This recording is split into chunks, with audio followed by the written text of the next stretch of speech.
नमस्कार विद्यार्थी मित्रांनो, आज आपण 8वा उतारा पाहतोय. हा उतारा स्वच्छता अभियानाबद्दल आहे.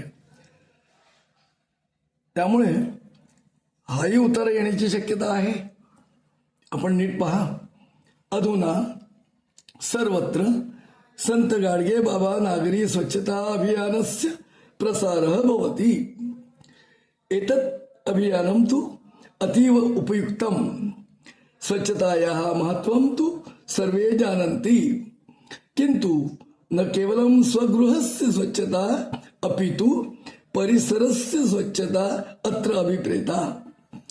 सुहृद, अत्र एकत्रीभूय वयं सर्वे अस्मिन् अभियाने सहभागिनः भवेम, तथा तस्य लाभार्थिनः अपि.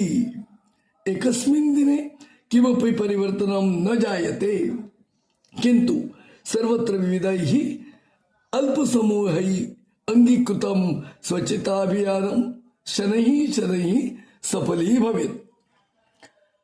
See, the paragraph is about the cleanliness campaign. It is Gadge Baba Nagari Swachhata Abhiyanam. And now read twice the paragraph and easily you will find out the answers. पूर्ण वाक्येन उत्तरतं. अधुना सर्वत्र कस्य प्रसार भवति? First sentence is the answer. Then प्रतिपादिकं लिखत.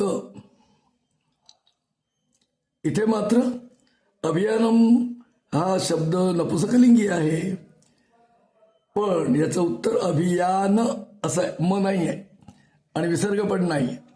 एकस्मिन, हे विशेषण आहे एक, म्हणून एक लिहायचा. नुसता कोरा करकरीत एक. दिने दिन हे सप्तमी आहे, याचं उत्तर दिन आहे. आणि वयम बघा सरळ शब्द दिलेला आहे. प्रथमेचा शब्द आहे युष्मत या सर्वनामाचं. आता आपण वाक्य पाहतोय. वाक्य पुन्हा लिहा आणि सत्य असत्य सांगा. Read the write the sentence again and give the answer whether it is true or false. वाक्यम पुनर्लिखित्व म्हटल्यामुळे पुन्हा लिहिलंच पाहिजे. नुसतं सत्यम असत्यमला मार्क मिळणार नाही. एकस्मिन दिने किमपि परिवर्तनम जायते. आपण वाचतं न जायते आणि न काढून टाकला असत्यमय. साधी गोष्ट आहे. म्हणून हे वाक्य परत वाचावं आणि उतारात नक्की काय आहे ते पाहून लिहावं. 1 मार्क सहज मिळणार. आणि माध्यम भाषा या सरळ अर्थम लिखत. स्वच्छता या महत्वम तू सर्वे जानन्ति. महत्वम इम्पॉर्टन्स. स्वच्छता क्लीनलीनेस सर्वे ऑल आणि जानन्ति समजतात. All of us know the importance of cleanliness. समजलं? काही कठीण नाही आहे. आपण सहज मार्क मिळवणार आहात. आपला आत्मविश्वास वाढला असेल.